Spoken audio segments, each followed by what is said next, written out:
ሳትን መከራ ጽዋ ይላታል፣ ጥምቀት ይላታል። ስለዚህ መጠመቅ ማለት አንድ ነገር ውስጥ ገብቶ መውጣት ወይም መዘፈቅ ይለዋልና ስለዚህ በመከራ ማለፍ በሕማም ማለፍ ሁሉ ጥምቀት ተብሎ ይፈታል። ታዲያ በመንፈስ ቅዱስ መሞላታቸውንም በመንፈስ ቅዱስ መከበባቸውንም በመንፈስ ቅዱስ ደግሞ ዳግም እንደሚበረቱ ደግሞ ሲያሳይ በመንፈስ ትጠመቃላችሁ አላቸው ማለት ነው። ኦኬ። ስለዚህ በሐዋርያት ሥራ ላይ ምዕራፍ 1 ስታነቢ አሁን እኛ በዓለ ጰራቅሊጦስ የምናከብረው ከዕርገት በኋላ ያለው ማለት ነው። በ50ኛው ቀን በ55ኛው ቀን ጴንጤቆስጤ በሚባለው ቀን ማለት ነው። በዛ ቀን መንፈስ ቅዱስ ወርዶ ለሐዋርያቱ መንፈስ ቅዱስ የተሞሉበት ያንን ሲያሳይ በጠመቃላችሁ አላቸው። ኦኬ። በመንፈስ ቅዱስ እንደሚሞሉ ለማሳየት እግራቸው መታጠባቸው በሐዋርያቱ ጥምቀት ሆነላቸው ብላ ቤተክርስቲያን ታስተምራለች። ኦኬ። እነዚህ የአባቶች እይታ የአባቶች ትርጓሜ ነው። ለምን ቢባል በደንብ ስታነቢው እግራቸውን ሊያጥብ ሲነሳ ጴጥሮስ አታጥበኝም አለ። ጴጥሮስ አታጥበኝ ሲል ጌታ ምን አለው? ካላጠብኩ ድል ፈንታ የለም አለው። አስተውያው።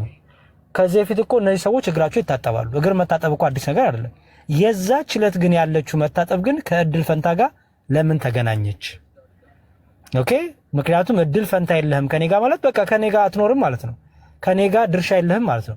ከጌታ ጋር ድርሻ ከሌለ ከጌታ ጋር ካልሆነ ደግሞ የዘላለም ሞት ነው እንጂ ዘላለም ሕይወት የለም። ስለዚህ እግርህን ካላጠብኩ ከኔ ጋር ድርሻ የለህም አለው። ከዛ ምን አለው ጴጥሮስ? እንደዛ ከሆነማ እግሬን ብቻ አይደለም እጄንም መላ ሰውነቴንም እጠበኝ አለው። ጌታ ምን አለው? የታጠበስ እግሩን ከመታጠብ ውጪ ሌላ አያስፈልገውም ማለት። ስለዚህ አባቶቻችን ይህን በመያዝ ለዚህ ነው ሐሙስ ዕለት ያቺ ሐሙስ ምሽት የሚስጢር ቀን የሚስጢር ምሽት ትባላለች። ምክንያቱም የቅዱስ ቁርባንን ሚስጢር ኦኬ፣ የእግራቸውን ደግሞ የመታጠብ ሚስጢር ከምን ጋር የተያዘውን ግን ከእድል ፈንታ ጋር የተያዘውን። ስለዚህ ጌታ አነጻቸው ነው። አሁን ቤተክርስቲያን አባቶችን ሲፈቱት ሲረዱት ምን ብለው ተረጎሙልን? አነጻቸው። ወደ ስጋው ደግሞ ከመቅረብ በፊት ምን ያስፈልጋል? መቼም መጠመቅ አለብን አይደል? ማመን፣ መጠመቅ፣ ንስሐ መግባት አለብን። አይሽ በአንዴ ክቡር ስጋውን ክቡር ደሙን ብሉ ጠጡ አላላቸውም። እግራቸውን አጥቦ ነው አስቀድሞ። ስለዚህ እግራቸው መታጠባቸው ለመታጠባቸው ለኃጢአት ስርየታቸው አንድ የሚታርጉልኝ እሺ፣ ለኃጢአት ስርየታቸው ምን ሆነ ማለት ነው? አስተዊ ኃጢአታቸው ተሰረ። ምክንያቱም በሐዋርያት ሥራ ምዕራፍ 2 ላይ ምን እናድርግ ሲሏቸው ምንድነው ያላቸው? ንስሐ ግቡ እያንዳንዳችሁም ኃጢአታችሁ ይሰረይ ዘንድ በኢየሱስ ክርስቶስ ስም ምን በሉ ተጠመቁ ነው የሚላችሁ። ከዛ በኋላ ዝቅ ብሎ የጌታን እራት ተካፈሉ ይላል። የጌታን እራት ከመካፈላቸው በፊት እነዚህ ሰዎች ንስሐ ገብተዋል፣ ተጠምቀዋል፣ ታጥበዋል ማለት ነው። እኛ ጥምቀት ለኃጢአት ስርየት ብለን እናምናለን። ስለዚህ ኢየሱስ ክርስቶስ እግራቸውን ሲያጥባቸው በረቂቅ በሆነ ሚስጢር ከእድል ፈንታቸው ጋር አያይዞ ወይም ከኃጢአት ስርየት ጋር አያይዞ እግራቸውን አጠባቸው። ኋላ ምን አረጋቸው? እግራቸውን ካጠባቸው በኋላ ወይም ከኃጢአታቸው ካጠባቸው በኋላ ከክቡር ስጋውን ክቡር ደግሞ አበላቸው አጠጣቸው እንላለን ማለት ነውና ይሄን ቤተክርስቲያን ይዛ ከክርስቶስ ጋር ክርስቶስን የምንለብስበት የኃጢአት ስርየት የሚገኝበት ጥምቀት ስለሆነ እግራቸውን መታጠባቸው ለኃጢአት ስርየት ሆነላቸው፣ ጥምቀታቸው ሆነላቸው ብላ አባቶቻችን በዚህ ፈተው አስተምሩናል። ኦኬ። ምክንያቱም ከእድል ፈንታ ጋር የተያዘች ስለሆነች ያቺ እግር መታጠብ እንጂ ዝም ብሎ እድፍ ማስወገድ አይደለም። ለዚህ ነው አንደኛ ጴጥሮስ ላይ የጴጥሮስ መልእክቱ ላይ ቅዱስ ጴጥሮስ ሲነግረን ምን አለ? ይህም ውሃ ማለትም ጥምቀት አሁን ያድነናል፣ የሰውነትን እድፍ ማስወገድ አይደለም ይላል። አይሹ መልካም የሆነውን ቅዱስ የሆነውን መንፈስ ቅዱስ በላያችን የሚያድርበትን በጎ ነገር የምናገኝበትን መንፈስ ቅዱስ የምናገኝበት እጥበት ነው ይለዋል። ይህን ጥምቀትን በውሃ የሚፈጸም ስለሆነ ጌታም በውሃ እየፈጸመ ያለው እግር ማጠብ አይደለም ወይም እድፍ ማስወገድ አይደለም። ከእድል ፈንታ ጋር የተያዘ ከመታጠብ ጋር የተያዘ ከኃጢአት ስርየት ጋር የተያዘ ነው። ንጹህ ከመሆን ጋር የተያዘ ነው። ምክንያቱም ምን ስላደረገ ከዛ በኋላ ክቡር ስጋውን ክቡር ደግሞ ስላበላቸው ስላጠጣቸው ማለት ነው። እና ይሄንን በደንብ ሁለቱን ጋር እያገናኝሽ ኋላም ደግሞ በመንፈስ ቅዱስ ትጠመቃላችሁ ሲላቸው መንፈስ ቅዱስ እንደሚመሉ መንፈስ ቅዱስ በእነርሱ ላይ እንደሚያድር በእሳት አምሳል በመንፈስ ቅዱስ እንደሚሞሉ ለማሳየት ነው። ኦኬ። መልሼ ልሽውን ሮሃማ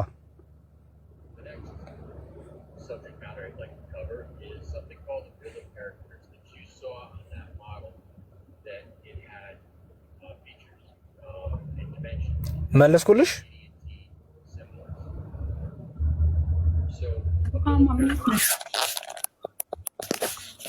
ኦኬ ከሰማሽ ሰማሽ ካልሰማሽ ዩቲዩብ ላይ ስላለ እዛ ትሰማለች። እሺ እኔ የመጣየቀው ዞር ሲሉ ደስ አይለኝ። እሺ ሌላ ጥያቄ ሰው ያለ ጥያቄ ያለ ሰው ሩሃማ ተመለሰልኝ አልተመለሰልኝም የለም ኔትወርክ ነው መሰለኝ ኔትወርክ ይሆናል ወይ ኮሜንት ላይ ጻፍልኝ ካልገባትም ያው እንዳሰዳት ችግር የለውም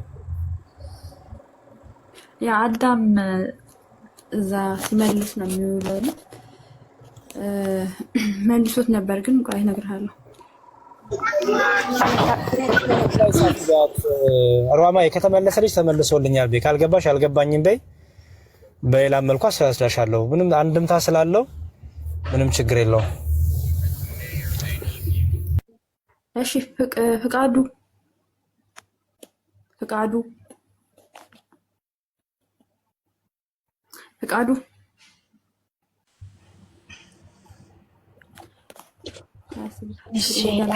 አላችሁ እዚህ ውስጥ አሁን ያለው ሰላም ያለው ሁላችሁንም ዳቆኒ እንዴት ዋላችሁ ሁላችሁንም ብያለሁ። እኔ አንድ ጥያቄ አለኝ። አላህና ያህዌ አንድ ናቸው የሚለውን እሱ ላይ ትንሽ እንድታብራሩልኝ ብዬ ነው። ሆኖም አያውቁም መሆንም አይችሉም። የሙስሊሞቹ አላህ ከሆነ ያህዌ መሆን አይችልም። ያህዌ የሚለው መስፈርትም አያሟላም እውነቱን ለምናምን ምክንያቱም ያህዌ ባህሪውን የሚገልጽ ነው። ያ ስሙ ያለና የሚኖር ለዘላለም ያለ ሁሉን የሚገዛ አንድም አምላክና አባት የሆነ ማለት ነው። ስለዚህ ያህዌ አላህ ሆኖ አያውቅም። አላህ መሆንም አይችልም። አላህም ያህዌ መሆን ባህሪም የለውም። ስለዚህ ይሄ አይ ቲንክ ሙስሊም ወገኖቻችን እንዲያው በቃ አንድ እኮ ነው ለማለት የሆነ የሚፈጥሩት ታሪክ ነው እንጂ ያህዌን ህዝበ እስራኤላውያን አባታችን ይሉታል። ሙስሊሞች ደግሞ አላህን አባታችን አይሉ ካሉ እንግዲህ ስቱን ያህዌ ነው ካሉ ባይዘወይ አባታችን ነው አላህ እያሉ ነው ከፈሩ ማለት ነው። ስለዚህ ያህዌ አይሆንም። ያህዌ እነ አብርሃምን አናግሯል፣ እነ ይስሐቅን አናግሯል፣ እነ ኤልያስን አናግሯል፣ እነ ኤርሚያስን አናግሯል፣ እነ ሙሴን አናግሯል። አላህ ስንት ነቢያት ነው ያናገረው? አናግሯል ቃል በቃል ጅብሪል ሳይኖር ቃል በቃል ተነጋግሯል ቃል በቃል እና ያህዌ ባህሪ የለውም። ያህዌ ከጥንቱም ጀምሮ ልጅ አለው ወልድ የሚባል አላህ ደግሞ ልጅ የለውም። ያህዌ የመላእክቱ ስም ላይ ስሙ አለ ገብርኤል፣ ሚካኤል ለምሳሌ ህዝቡ ላይ ደግሞ እስራኤል አቹት አላህ ደግሞ እነ ጅብሪል ላይ ስሙ አለ፣ ጅብሪል ላይ ስሙ አለ፣ ኢስማኤል ላይ ስሙ አለ። የቱ ላይ ነው ስሙ ያለው? እስቲ የአላህ ስም መላእክቶቹ ላይ አለ፣ የአላህ ስም ነቢያቶቹ ላይ አለ። ይተረጎማል። የነቢያቱ ስም የአላህን ስም ይዞ ይተረጎማል። ስለዚህ ምንም የማይገናኙ ናቸው። ይገናኛል የሚል ሰው ሙስሊም ካለ ገብቶ በደንብ መሞገት ማሳየት እንችላለን። ያህዌ አላህ እንዳልሆነ በደንብ ማሳየት እንችላለን። ነው ካሉ ግን ይከፍራሉ ባይዘወይ ምክንያቱም ትልቅ ኩፍር ውስጥ ይገባሉ፣ ሊያሸርካሉ አላህ እና ሰው አይገናኙም። ኤኒዌይስ ፈጽሞ አይገናኙም።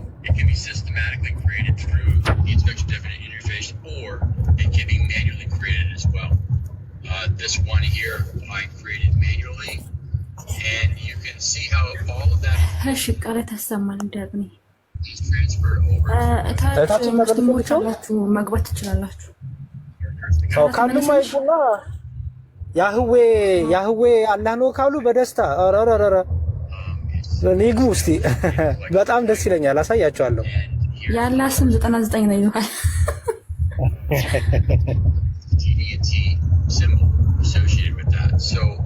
እሺ እና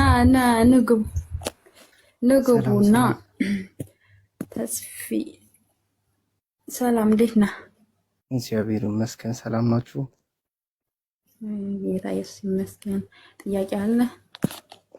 ጥያቄ ነበረኝ። ከመጽሐፍ እሺ ጥያቄ ይሄ ምንድን ነው? ከመጽሐፍ ቅዱስ ይሁዳ ማለት ጸሎተ ሐሙስ ዕለት ቁርባን ተቀብሎ ነበር ወይም እግሩን ታጥቦ ነበር በክርስቶስ ማለት። ህይወት አልሆነለትም እንጂ ይሁዳ ለምን ማለት ያስቀሮች ይሁዳ አይ ማለት እንዴት መሰላችሁ? ያለ ፈቃድህ የሚያድን አምላክ የለም። ፈቃድን ይፈልጋል፣ ያንተ ዝግጅት ይፈልጋል፣ ያንተ ነሳ መግባት ይፈልጋል። ሆኖ እንዳለ ደግሞ ማለት መንፈስ ቅዱስ አሁን ለምሳሌ ስጋ ደሙን ስትቀበል በመንፈስ ነው የምትሞላው። ያ ነገር እንዴ ስጋው ደሙን ለመቀበል ራሱ ዝግጅት ያስፈልጋል ወንድሜ። ስጋው ደሙን ለመቀበል ሙሉ የሆነ ዝግጅት ያስፈልጋል። እሱ ምንድነው? ንስሐ መግባት፣ ኃጢአትን መናዘዝ፣ ለበደልከው፣ ላስቀየምከው፣ ላጠፋው ጥፋት ሁሉ ሰውንም እግዚአብሔርን ይቅርታ መጠየቅ፣ እነዚህ ሁሉ ከአንተ ይጠበቃሉ። እነዚህ ሲሆኑ ጸጋ እግዚአብሔር አስገድዶ ከሚፈውስህ አስገድዶ ያንተን ፍቃድ ጥሶ የሚሄድ ሳይሆን ነፃ ፍቃድን የሚፈልግ ስለሆነ ያለበዚያማ ምኑን መሐሪ ሆነ እግዚአብሔር? አንተ ሳትፈቅድ ካዳነህ ምኑን መሐሪ ሆነ? ምክንያቱም በኋላ ምን ልትል ነው መሰለ? እኔ ኃጢአትን ብሰራ በቃ ጸጋው ስላለ ምንም ችግር የለውም ኃጢአትም እየሰራው ድናለሁ ልትል ነው። ቸር ስለሆነ ኃጢአት ብሰራም ያድነኛል ልትል ነው። አየው፣ በመጽሐፍ ቅዱስ ደግሞ የድፍረት ኃጢአት የሚባል አለ። እግዚአብሔር ቸር ነው እያልክ እግዚአብሔር መሐሪ ነው እያልክ የምትሰራው ኃጢአት ሁሉ የድፍረት ኃጢአት፣ ዕዳ በደል ያመጣብሃል። እንዲሁም ቁጣ ያመጣብሃል፣ የእግዚአብሔርን ቁጣ ያወርድብሃል። የይሁዳ ነገር እንደዛ ነበር። ንስሐ ግባ ተባለ፣ አልገባም ማለት። ንስሐ እንዲገባ ጊዜ የተሰጠው ይሁዳ አልሰማም ማለት። ገባህ? እንዲሁም ምንድነው የሚለው መሰለ? በዛ ጊዜ በልቡ ሰይጣን ገባ ነው የሚለው። በቃ ልቡን አደነደነው። ንስሐ እንዳይገባ እየተደረገለት ያለውን ምሕረት፣ ቸርነት፣ በጎነት እንዳይመለከት ሰይጣን ልቡን አደነደነበት የይሁዳ። ገባህ? ስለዚህ ያቺ የተቀበላት የጌታ ስጋና ደም ለምን ሆነችበት? ለፍርድ ሆነችበት።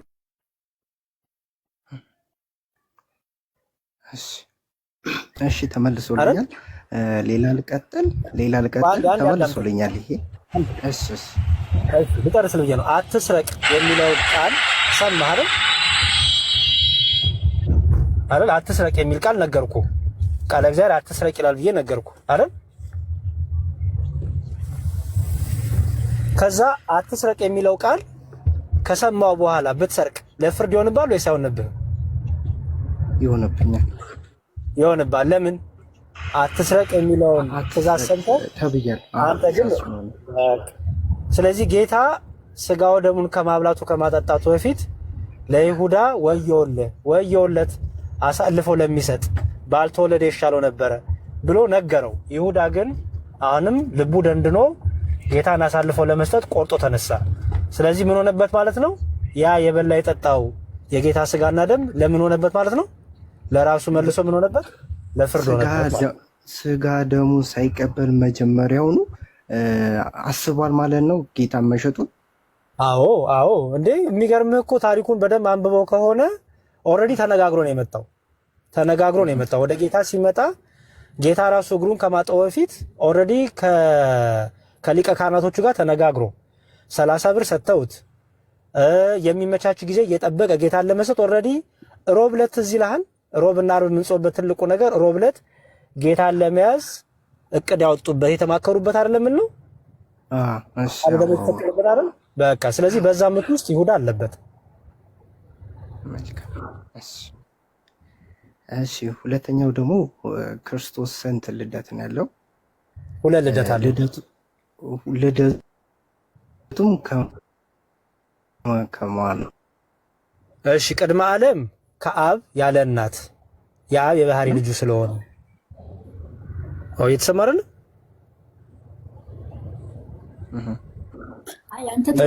እየሰማሁ። እሺ ቅድመ ዓለም ከአብ ያለ እናት፣ ድህረ ዓለም ደግሞ ከድንግል ማርያም ያለ አባት። ለምሳሌ ምን አላት ቅዱስ ገብርኤል ድንግል ማርያምን ሲያበስራት የምትወልጂው ቅዱሱ የእግዚአብሔር ልጅ አይደል ያላት?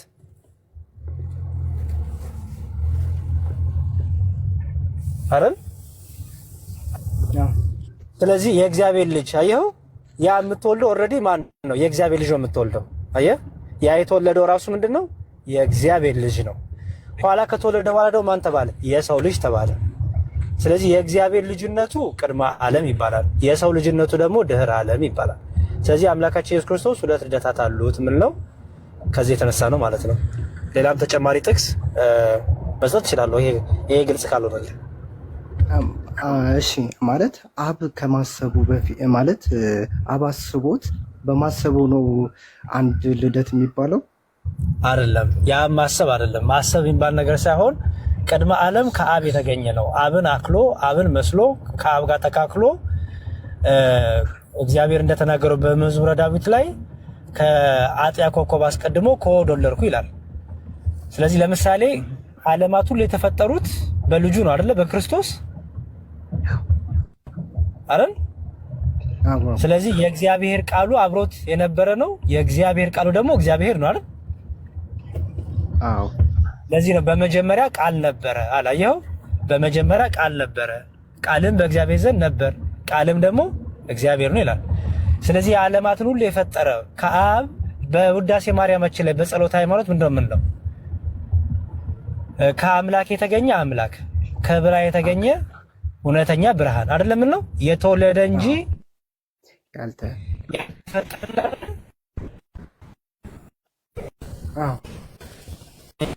ስለዚህ አብ የተገኘ ከብርሃን የተገኘ ብርሃን እርሱ እውነተኛ ብርሃን ነው፣ ከእውነተኛ ብርሃን የተገኘ ማለት ነውና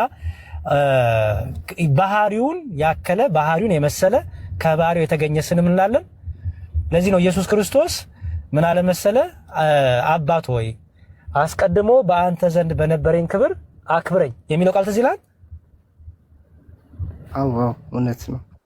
አየው አስቀድሞ በአንተ ዘንድ በነበረኝ ክብር አባት ሆይ አክብረኝ ይላል። አስቀድሞ በነበረኝ ክብር ይላል። አየው ያ አስቀድሞ በነበረኝ ክብር ሲል ምን ያሳያል? ከአብ ጋር ባህሪ ትክክል ሆኖ ከአብ የተገኘ መሆን። ለምሳሌ መንፈስ ቅዱስ ከአብ ሰረጸ ከአብ ወጣ እናለን አይደል? ወልድ ደግሞ ከአብ ተወለደ እናለን። ስለዚህ ወልድ ከአብ ተወለደ ስንል ከባህሪው የተገኘ ባህሪ፣ ከባህሪው የተገኘ ከእውነተኛ አምላክ የተገኘ አምላክ፣ ከእውነተኛ ብርሃን የተገኘ ብርሃን፣ የተወለደ እንጂ አልተፈጠረም የሚለውን የያዘ ነው ማለት ነው። እሺ አመሰግናለሁ። ተመልሱልኛል። ምንም ችግር የለውም። እሺ በርታልን በደንብ በተለይ ነገረ ስላሴ ላይ ያለውን በደንብ ከተረዳኸው በጣም ቀላል ነው የሚሆነው ለመረዳት። እና ደግሞ ኢየሱስ ክርስቶስ ስለራሱ የነገረን ብዙ ነገሮች አሉ እና ከነገረን ብዙ ነገሮች ውስጥ አንዱ ምንድነው? ከሰማይ ወርጃለሁ፣ በአባቱ እቅፍ ያለው እሱ አብን ተረከልን የሚሉ ቃላቶች ሁሉ ትዝ ይላል። እኔና አብ አንድ ነን፣ እሱ እውነተኛ ብርሃን ነው፣ እኔ ከሰማይ የወረድኩ ነኝ፣ የኔ የሆነ ሁሉ የአብ ነው፣ የአብ የአባት የሆነ ሁሉ ደግሞ የኔ ነው ይላል። አየው እኔና አብ አንድ ነን ይላል። አየው ይሄ አንድነቱ ይሄ ከአብ ጋር ትክክል መሆኑን የሚያሳይ ምንድነው? መቀዳደም እንደሌለ መበላለጥም እንደሌለ። አብ በነበረበት ዘመን ሁሉ ወልድም ነበረ፣ ወልድ በነበረበት ዘመን ሁሉ አብም ነበረ፣ መንፈስ ቅዱስም እንደዛው። ስለዚህ አንዱ ከአንዱ ሳይለይ አንዱ ከአንዱ ሳይቀድም ምን ሆነ ማለት ነው? የተገኘ ከባህሪው የተገኘ እንላለን ማለት ነው። በተፈጥሮ ላስረዳ። ለምሳሌ ቀላል ይሄ ምሳሌ አይሆንም፣ በእርግጥ ግን ህጹጽ ነው። ጉድል የጎደለ ምሳሌ ነው፣ ግን እንድትረዳው ነው። ለምሳሌ ፀሐይን ስታያት ፀሐይ አለች፣ ክበቡ አለ፣ ብርሃኑ አለ፣ ሙቀቱ አለ አይደል? አሁን ብርሃኑ ወጣ ትላለህ ወይ? አሁን ክበቡ የለም፣ አሁን ሙቀቱ የለም፣ አሁን ብርሃኑ ቀደመ ትላለህ? አይባልም፣ አትልም። አሁን ሙቀቱ ነው እንጂ ብርሃኑ የለም ትላለህ?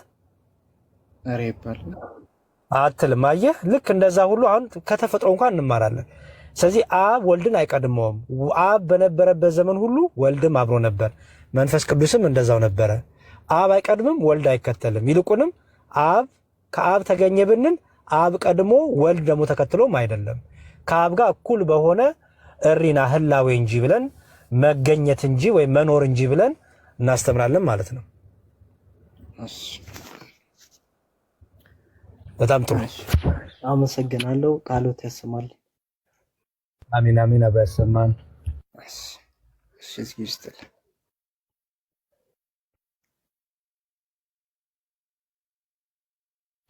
እና አይበቃኝም ቤቲ?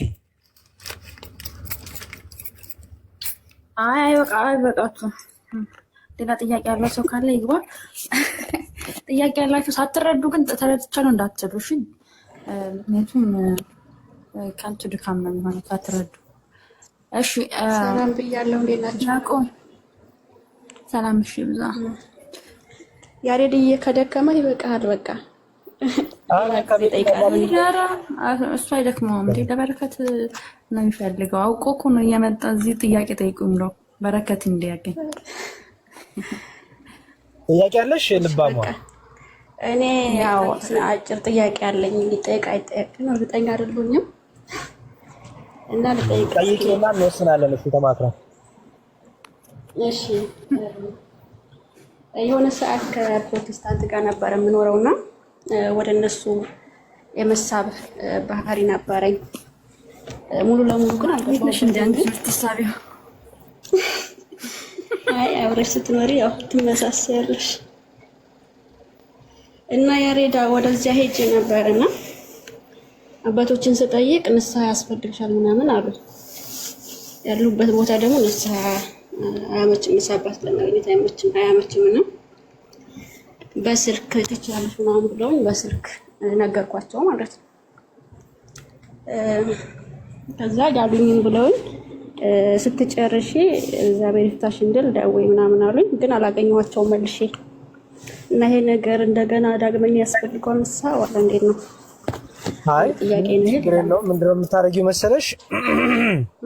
ንስሐ ያስፈልጋል። ያው ንስሐ መጀመሪያ ያደረግሽው ንስሐ ኢምፖርታንት ነው፣ ትክክል ነው። ንስሐሽን ጨርሰሻል። ዳግም ሁለተኛ ንስሐ ያስፈልግሽም። ምንድነው የምታደርጊው? እኛን አባት አግኝተሽ የመጨረሻውን ጸሎት እንዲያደርጉልሽ ማድረግ። ኦኬ። ካላገኘሽ ግን ሌላም አባት ደውለሽ አግኝተሽ የሄድሽበትን ርቀት ያሰለፍሽውን ነገር ተናግረሽ የመጨረሻውን ጸሎት እሳቸው ሊያደርጉልሽ ይችላሉ። ምንም ችግር የለውም። እንደ አዲስ ድጋሚ ንስሐ መግባት አያስፈልግሽም። ኦልሬዲ ንስሐ የገባሽበት ጉዳይ ስለሆነ ማለት ነው። ግን ደግሞ ለምሳሌ እኛ አባት አዲስ የምታገኛቸው አባት እንደ አዲስ ማወቅ አንቺን መረዳት ያለሽበትን ምክንያቱም ዶክተር እንኳን ስትቀያይሪ ሌላ ዶክተር ይዘሽ ሌላ አዲስ ዶክተር ስትይዢ እንደ አዲስ ነው አይደል የሚጠይቅሽ እንዲረዳሽ እንዲያውቅ አይደል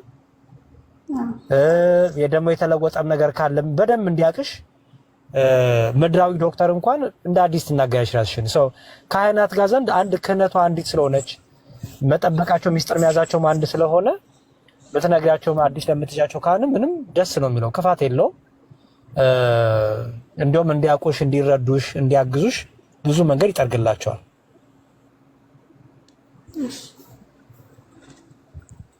እሺ አመሰግናለሁ። ሌላ አንድ ደግሞ አጭር ጥያቄ መጠየቅ ይቻላል? እሺ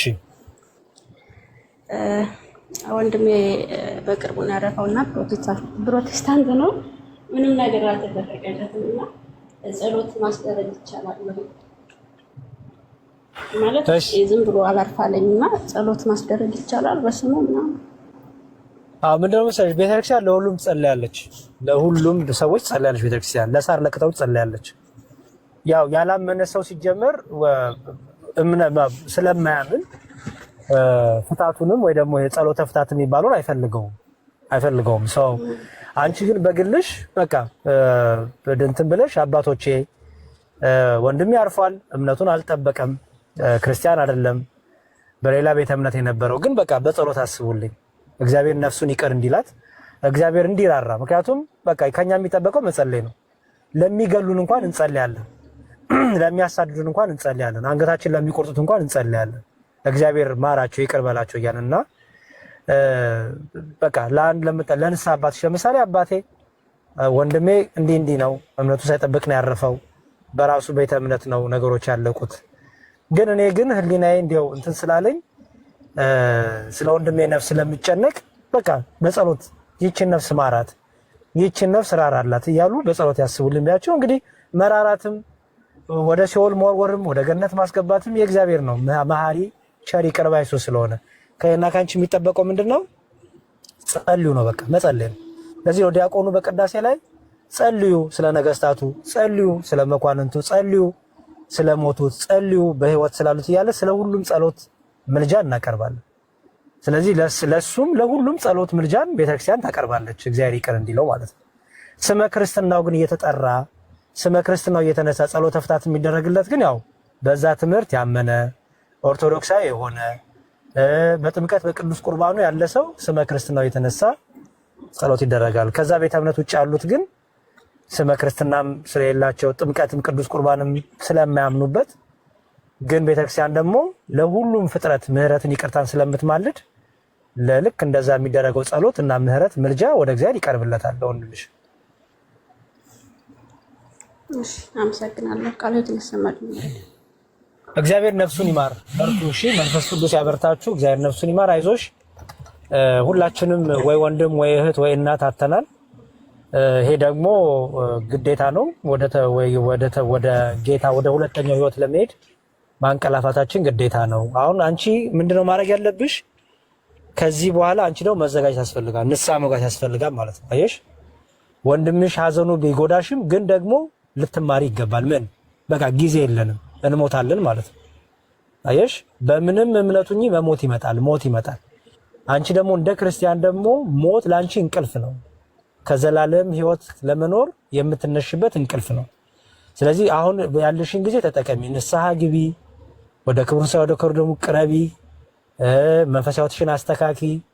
በቂም በበቀል በክፋት በሐሜት በብዙ ይሄ እግዚአብሔርን ደስ የሚያሰኙ ኃጢአት ስራዎች ስጋዊ ፍሬዎች እንዳትገለጪ። እስካሁን ድረስ እነሱ ማድረግሽ ከሆነ ከአሁን ሰዓት ጀምሮ ተይ፣ እነሱን ንስሐ ግቢ።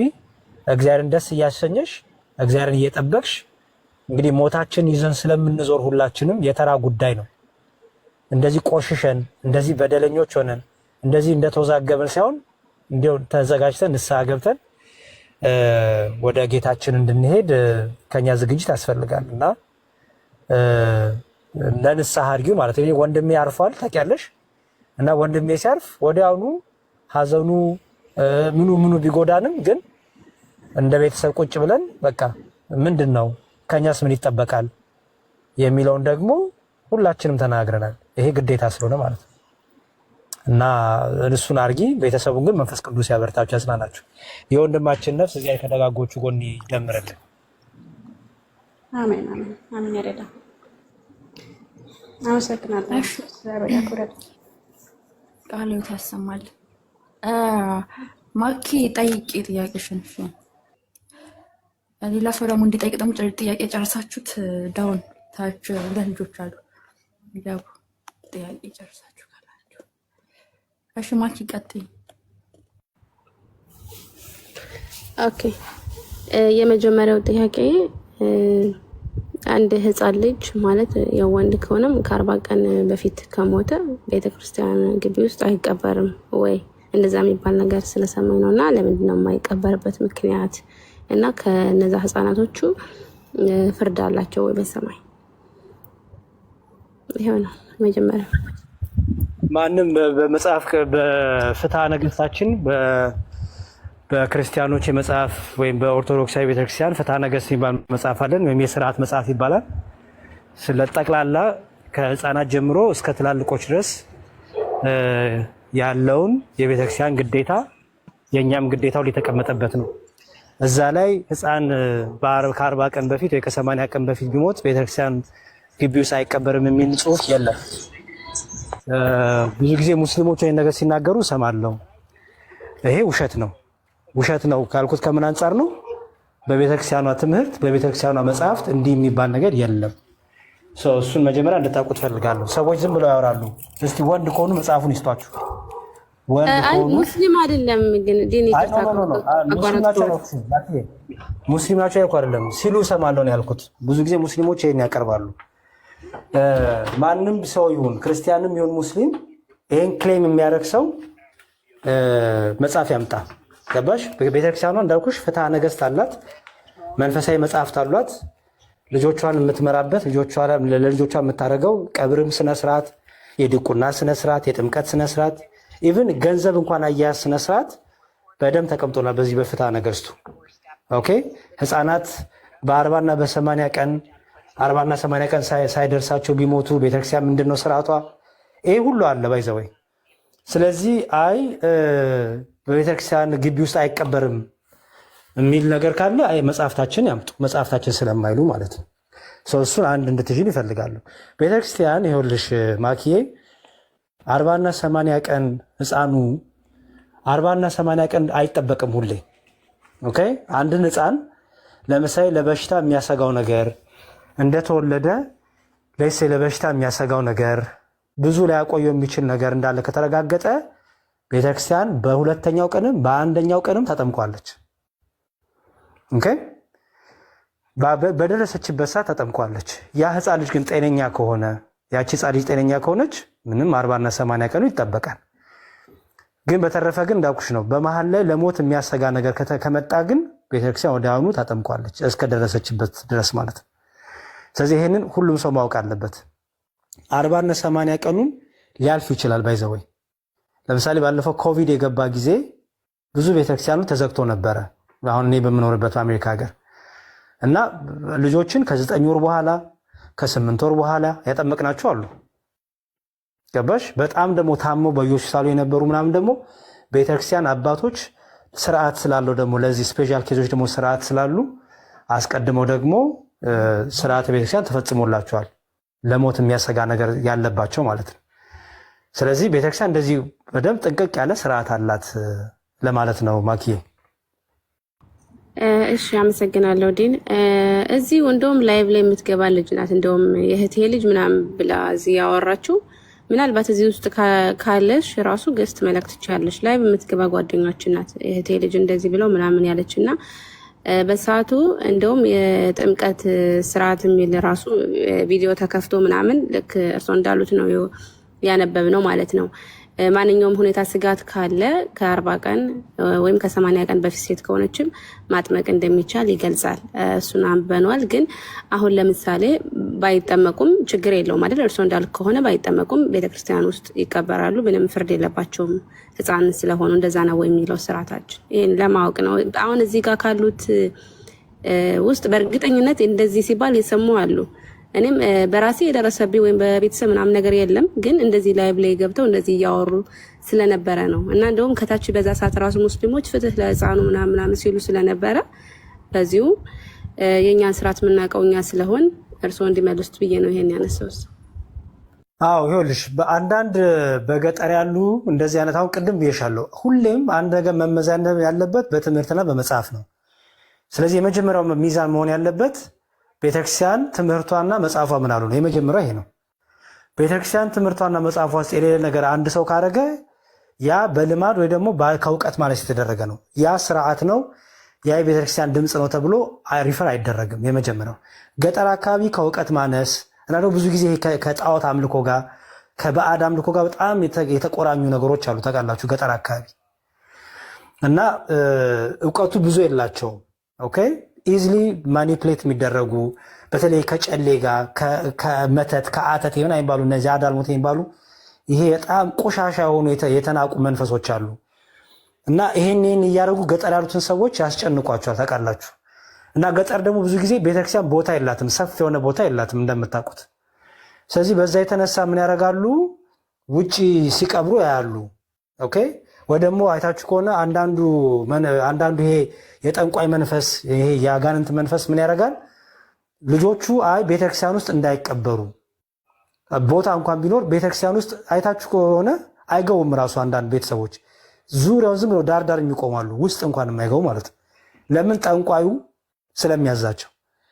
እና እንደዚህ አድርገው ከእውቀት ማነስና ከትምህርት ማነስ እንደዚህ የሚያደርጉ አሉ። የቤተክርስቲያኗ ትምህርትና ድምፅ ግን አይደለም። በቃ ኦኬ ሶ የቤተክርስቲያኗ ትምህርት ምንድን ነው? በአብ በወልድ በመንፈስ ቅዱስ ስም የተጠመቀ ማንም ሰው በየትም ቦታ ቢሆን ቀብር ትፈጽምለታለች። ባይዘው ቤተክርስቲያን ውስጥ ብቻ ስለሆነ አይደለም፣ ከቤተክርስቲያን ውጪ ለምሳሌ አሁን እኔ ወንድሜ ሲቀበር ከቤተክርስቲያን ያዘጋጀችው ቦታ አለ። ስለዚህ በዛ ቦታ ነው፣ በውጭም ይሁን በውስጥም።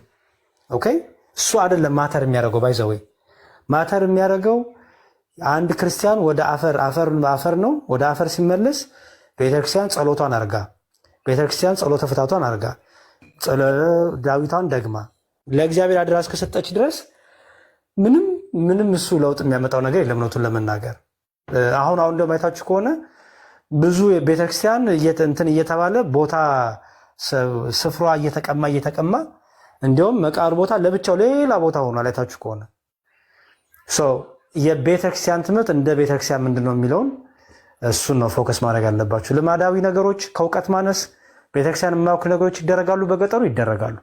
የቤተክርስቲያን ትምህርት ነው አይደለም። የቤተክርስቲያን አቋም ነው አይደለም። ይሄን ማስተካከል በሚቻላል በመማር በእውቀት እና ደግሞ በተለይ ገጠር አካባቢ ያሉት ከጣዖታትና ከዚህ ከአጋንንት አምልኮ ጋር ያላቸውን ነገር እንዲያስወጡ ብናደርግ ብዙ እውቀቱ ይኖራቸው ብዬ አምናለሁ።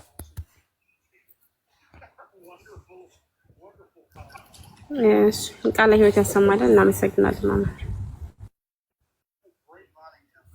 ምንም ችግር የለውም። ባይዘዌ እንትን በሉ እንደዚህ ያን ነገር ባለፈው የሆነ ጊዜ ላይ ተነስቶ ኮመንት ላይ ሙስሊሞች ምን ማድረግ ጀመሩ? ያው ክርስቲያኖችን ለመሸወር ለማታለል ማለት ነው። ያጋጠመኝ ነው የምናገረው። ሁሉም ሙስሊም እንደዚህ ያደርጋል እያልኩ አይደለም፣ ግን አንዳንድ ሰነፍ ሙስሊሞች አሉ። በቃችን አጋጣሚ ታጋኝተው እኔም እኮ ተብያለሁ፣ ልጄ ልንትን ልስል አይቻልም ተብያለሁ፣ ቤተክርስቲያን ከልክለኛለች ምናምን የሚሉ ማለት ነው። እና ስትያቸው በኋላ ላይ ሙስሊም ሆነው ያገኟቸው አሉ። እና እንደዚህ አይነት ዲስከሽኖች ላይ ክርስቲያኖች በቃ ማንም ይሁን ማንም መጽሐፍ አምጣ በሉት፣ ማንም ይሁን ማንም የቤተክርስቲያን ትምህርት አምጣ በሉት። የቤተክርስቲያንን ትምህርት የቤተክርስቲያንን መጽሐፍ እስካላመጣ ድረስ በልማድ የሚደረገውን ነገር ሁሉ እያመጡ ይሄ እኮ ቤተክርስቲያንን ይወክላል ማለት አይቻልም። መስፈርታችን ትምህርቷና መጽሐፍቷ ብቻ። ይሄን ለማለት ነው። እግዚአብሔር ይስጥልኝ።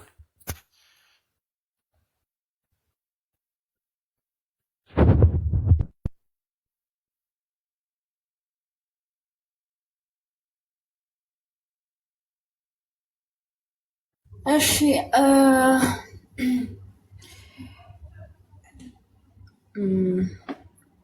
አይሻ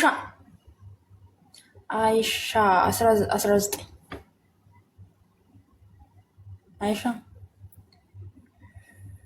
እሺ ጂኤ ከላይ ጥቁር ፕሮፋይል። እሺ ሰላም እንዴት ነህ? እግዚአብሔር እሺ ጥያቄ ኑሮስ ነው? እስቲ ጥያቄ ያው አለኝ ጥያቄ አለው፣ ግን እስቲ እንትኖች ጴንጤዎች ጥያቄ ነው። ጴንጤዎች የሚያነሱት በጥምቀት ዙሪያ ጥምቀት እኔ አልገባኝም እና የጥምቀት በሙሴ ላይ ያለ አንድ ሴት ስትወልድ 14 ቀን ተዛ ደምሮ ምናምን እያለ በልክ እንትን ላይ ኦሪት ስንት ላይ ነው? ዘሌዋውያን ነው ምናምን ላይ ዘሌዋውያን እሱ ላይ ያለ እና ተዛ የመጣ ነው ወይ? ምክንያቱም የወንድ እዛ ላይ ሲቆጠር 40 ይሞላል፣ የሴትም ሲቆጠር 80 ይሞላል እና በዛ በ80 ቀን ሴት የወለደች ሴት በዛ ጊዜ ነው ነጽታ ወደ ቤተ ክርስቲያን የምትሄድ እና በዛ ተያይዞ ነው ወይ በ40 እና በ80 የሚሆነው? እንደገናም ደግሞ በዚህ በዮሐንስ ወንጌል ምዕራፍ 3 ላይ የኒቆዲሞስ የተሰጠው እሱንም ጨምሮ ነው ወይ የሚል ነገር አለ። እንደገና ይሄ እንትን ክርስትና ይነሳሉና ምንድነው የሚሉ ጴንጤዎች ገና ሕፃን ሆነው ምኑ ያውቃሉ ሳያምኑ ነው የሚጠመቁ ይላሉ። እና በዚሁ ላይ ተያይዞ ደግሞ ክርስትና ሲነሱ ምንድነው የክርስትና አባት የሚባል አለ። ልክ ያንን ሕፃን የክርስትና ላይ ያነሱታል። ያንን ሕፃን በእምነት በሃይማኖት እንዲያስተምሩት ነው የሚሰጠው እና ያውቁ የሚሉት እዚህ ላይ እንደው አስተያየት እዚህ ላይ እንዴት ነው ለማለት ነው። እሺ ዲያቆን አለሃ የዘሌዋውያን ሕግን ምናስቻል እና አለው። እሺ ይኸውልህ ወንድሜ ጥምቀት በአጭሩ በብሉይ ኪዳን ለአዲስ ኪዳን ጥላው ነው። ብሉይ ኪዳን ሊመጣ ላለው ለአዲስ ኪዳን ጥላው ነው። ብሉይ ኪዳን ትንቢት ተነገረ፣ አዲስ ኪዳን ፍጻሜ ያገኘ። ብሉይ ኪዳን ለአዲስ ኪዳን ጥላው ነው ማለት ይሄ ነው። ስለዚህ በብሉይ ኪዳን የነበሩ ነገሮች ለሐዲስ ኪዳን መገለጫ ሆነው በአዲስ ኪዳን ፍጻሜ አግኝተዋል። እንግዲህ አንደኛው ይሄ ነው፣ ጥምቀት የምንለው ነው። ሰው በኦሪት ዘሌዋውያን ላይ ከቤተ መቅደሱ ስርዓት ጋር በተገናኘ ወንድ ልጅ ከወለደች በ40 ቀን ሴት ልጅ ከወለደች 80 ቀን የሚለው ተቀመጠ ማለት ነው። ኦኬ እኛ 40 እና 80 ቀን ያለበት ከምን አንጻር ነው ሲባል አንደኛ ህፃናት ይኸውልህ ሰው ናቸው። በዚህ በዮሐንስ ወንጌል ምዕራፍ 3 ላይ እንደምናነበው ሰው ከውሃና ከመንፈስ ካልተወለደ ነው የሚለው። ስለዚህ ህፃናት ሰው ናቸው። ከእናት ከአባት የሚወለዱት ልደት የስጋ ልደት ይባላል። እኛ ሙስሊም ወገኖቻችን እንደሚሉት ሰው ሲወለድ ሙስሊም ነበረ የሚል እንደዚህ አይነት ሎጂክ የለንም። ሰው ሲወለድ ክርስቲያን ነበረም አንልም። የምንለው ምንድነው? ሰው ሲወለድ ስጋ ነው፣ ሰው ነው፣ በቃ አለቀ። ስለዚህ ነው ጌታ ምን አለ? ከስጋ የተወለደ ስጋ ነው አለ፣ ከመንፈስ የተወለደ ግን መንፈስ ነው አለ። ስለዚህ ከውሃና ከመንፈስ ይወለዳሉ። ሁለተኛ ልደት ይባላል፣ ወይም ዳግም ልደት ይባላል። ከእናት ከአባት የመጀመሪያው ልደት፣ ከውሃና ከመንፈስ ደግሞ ሁለተኛው ልደት ይባላል ማለት ነው። ስለዚህ ህፃናት ከውሃና ከመንፈስ መወለድ ግዴታቸው ነው። ለምን? ሰው ስለሆኑ። ኦኬ ሰው ስለሆኑ። በደንብ አስተውል። ህፃናትን ለምን ታጠምቃላችሁ ለሚሉ መልስ ምንድነው? ሰው ስለሆኑ። ምን ስለሚል? ሰው ከውሃና ከመንፈስ ካልተወለደ በቀር ስለሚል። ከእናት ከአባት የስጋ ልደት፣ ከውሃና ከመንፈስ መንፈሳዊ ልደት ይወለዳሉ ማለት ነው። ወይም የልጅነትን ጸጋ ያገኛሉ ማለት ነው። ሰው ጥምቀቱ ይሄ ነው። ህፃናት ለምን ይጠመቃሉ? መልሱ ይሄ ነው። 40 እና 80 የሚለው በብሉይ ኪዳኑ ያለውን ህግ የያዝንበት ወይም ብሉይ ኪዳን ላይ አለን ለማለት ሳይሆን ሴት ልጅ ከወለደች በኋላ ይኸውልህ ምን ያስፈልጋል መሰለ? የራሷ ጊዜ አለ። ሰውነቷ ለውጥ ያመጣል። ደም የሚፈሰው ነገር አለ። በጣም ብዙ ነገር ተያይዞ አለ። ከዛ በኋላ እንኳን እንደወለደች በነጋታው መታ ትጹም ትጸልይ ብትል አይሆንም አይደል? እንኳን እሱ አይደለም ፔሬድ ላይ ሆና እንኳን እናቶቻችን እህቶቻችን ፔሬድ ላይ እንኳን ሲሆኑ ሴቶች ቆመው እንኳን ለማስቀደስ አይችሉም። አየኸው? ቆመው እንኳን ለማስቀደስ ፎከስ አድርጎ እንኳን አምልኮ ለማድረግ አይችሉም። ለምን? ህመሙ ስላለ፣ ፔኑ ስላለ። ለዚህ ነው አየህ በወር አበባ ያለች እህት ስጋው ደግሞ እንዳትቀበል የሚደረገውም ለዛ ነው። ለምንድን? ስጋው ደግሞ ለመቀበል ጾም ያስፈልጋል፣ ጸሎት፣ ቀኖና ያስፈልጋል። እህቶቻችን ደግሞ በዚህ ጊዜ ላይ ደግሞ ጾምና ጸሎት ለማድረግ የሚከብዳቸው የሰውነት ተፈጥሮ አለ። ይሄ ምንም መንፈሳዊ መሆን አዲስ ነገር መሆን እውቀትም አይፈልግም፣ ተፈጥሮ ራሱ ነው። ሰው ፔሪድ እንኳን ነው የሚለው ፔሪድ እንኳን ከተለያየ ነገር እህቶቻችን በተፈጥሮ ምክንያት የፔሪዱ እንኳን ምን ያደርጋቸዋል? በራሱ የሚያመጣባቸው ሰውነታቸው ላይ የሚመጣባቸው ጫና አለ። ኦኬ ልክ እንደዛ ሁሉ አስበው ሐኪም ቤት ድረስ የሚሄዱ አሉ እኮ የሚገርም ፔሪድ ላይ ሆነ ሐኪም ቤት የምትሄድ ልጅ አለች። እኔ የማውቃት አልጋ የምትይዝ ማለት ነው። ኦኬ ደሞች ልጅ ወልዳ ደግሞ አስበው ወልዳ ደግሞ ምን ያህል ህመም ውስጥ እንደምታሳልፍ አስበው። ስለዚህ ቤተክርስቲያን ያንን ስርዓት ያዘችና አንድም ያቺና ጠንክራ በርትታ፣ ምክንያቱም ልጇን ልታቆርብ ስመጣ እሷም አብራ የምትቆርብ እሷም አብራ የምትጾም እሷም አብራ ቀኖና ተቀብላ ከልጇ ጋር የምትቆርብ ራሱ ብትሆን መልካም ነው። ስለዚህ ያንን አስባ ይህን ስርዓት አስቀመጠች። ሁለተኛ ደግሞ ወደ ቤተ መቅደስ ስትመጣ ልጇም ጠንክሮ ልጇም በርትቶ ይመጣልና ወይም ሴትም ሆነ ወንድ ያንን ህግ ይዛ በ40 እና በ80 አንድም ደግሞ ያ 40 እና 80 የሚለው ህግ የብሉይ ኪዳኑ ለሐዲስ ኪዳኑ ምንድነውና ነው? ጥላው ነውና ነው። አየህ ጌታ ምን አለ? ህፃናት ወደ እኔ የመጡ ዘንድ አትከልክሏቸዋል። ስለዚህ ህፃናትን ይዘን ወደ ጌታ እናመጣቸዋለን። መብታቸው ነው፣ ልንከለክላቸው አይገባም። ለምን? በአባታቸው ቤት የመኖር መብት አላቸው። ኦኬ ስለዚህ ምን እናደርጋለን? ወንድ ከሆነ በ40 ቀን ሴት ከሆነች በ80 ቀን ይሄንን ስርዓት እንፈጽምላቸዋለን ማለት ነው። ከውሃና ከመንፈስ እንዲወለዱ እናደርጋለን። በመጽሐፍ ቅዱስ በሐዲስ ኪዳን ከነ ቤተሰቦቻቸው የተጠመቁ በጣም ብዙ ሰዎች አሉ። ኦኬ በመጽሐፍ ቅዱስ በሐዲስ ኪዳን ከነ ቤተሰቦቻቸው አንዱ አምኖ ወይም አንዱ አምና ቤተሰባቸው ጠቅላላ ብሎ የተጠመቀበት አለ። ቤተሰብ በሚለው ውስጥ እንግዲህ ህፃናትም አሉ አዋቂዎችም አሉ። ይህን እንዳትረሳ። ሰው የህፃናትን መብት አላቸው፣ ልጅነትን መብት አላቸው። ሰው ስለሆኑ ደግሞ ከውሃና ከመንፈስ የመወለድ መብት አላቸው። እኛ ደግሞ ይህን የማድረግ ግዴታ አለብን። የክርስትና አባትና የክርስትና እናት በጣም የሚገርም ስርዓት ነው ይሄ። ባይዘወይ በጣም እንዲሁም እኔ ኦርቶዶክስን ከምወድበት አንደኛው ኦርቶዶክስ ተዋህዶ መሆኔን የምወድበት አንደኛ ይሄ ነው። የክርስትና እናትና አባት ከሌሉ ጭራሽ ዲያቆናት አባት ይሆናሉ። ይህን ታውቃለህ? ዲያቆናት አባት ይሆናል። ለምን? ያ ልጅ በስጋ ወለዱት እናትና አባት ባይኖሩስ ቢሞቱስ? አየህ፣ ይሄ የክርስትና እናትና አባት ይተዋሉት ምን ያደርጋሉ? ያን ልጅ ወስደው ማሳደግ ግዴታ አለባቸው። አየህ፣ እናትና አባት በሆነ ምክንያት ለዛ ልጅ የሚገባውን ነገር ባይሰጡ፣ ቢሞቱ፣ ቢለዩ፣ የሆነ ነገር ቢፈጠር ይሄ እናት አባት ሆኖ ይሄ ልጅ እስከ መጨረሻ ያሳድጋል ማለት ነው። እኔ አሁን ዲያቆን ነኝ። ክርስትና እናትና አባት የሌላቸውን ልጆች የብዙ ልጆች አባት ነኝ። የሚገርም እና ግዴታዬ ነው ምን ማድረግ ቼክ ማድረግ መንፈሳዊ ሕይወታቸውን በቃለ እግዚአብሔር መበርታታቸውን በሚያስፈልጋቸው ነገር ሁሉ ማገዝ። ስለዚህ ትስስሩን ሰርተዋለች ቤተክርስቲያን ምን ብላ? መንፈሳዊ አባትና መንፈሳዊ እናት ብላ፣ የክርስትና አባትና የክርስትና እናት ብላ።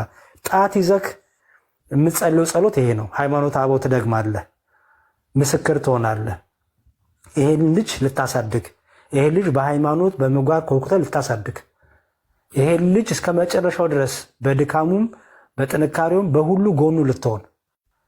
አየህ፣ ትልቅ ኃላፊነት ነው የክርስትና እናትና አባት ማለት ሞግዚትነት ነው። ባይዘው ሞግዚት ነው የምትሆነው ለዛ ልጅ እና የክርስትና እናትና አባት በዚህ እንድትይዘው እፈልጋለሁ።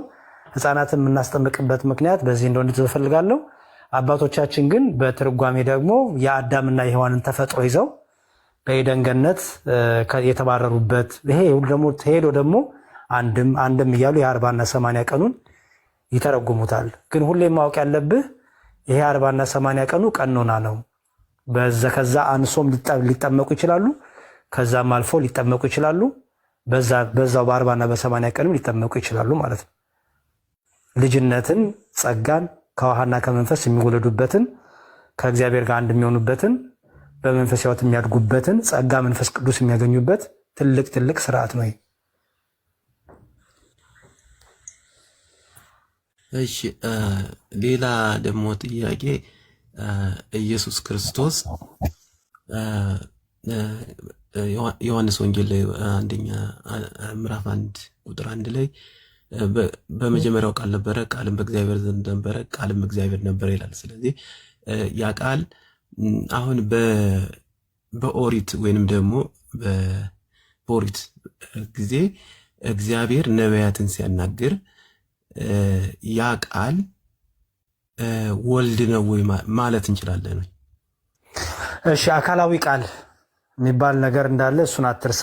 አካላዊ ቃል ማለት ስለ ኢየሱስ ክርስቶስ ስናወራ ስለ አካላዊ ቃል ነው የምናወራው። ዝሩ ቃል አይደለም የምናወራው፣ አካላዊ ቃል ነው የምናወራው። አካላዊ ቃል ማለት እኔነት ያለው ማለት ነው፣ ፐርሰን ነው ማለት ነው። ከሶስቱ አካል አለ ስንል ይሄንን ነው። አብ ወልድ መንፈስ ቅዱስ ስንል ይሄንን ነው።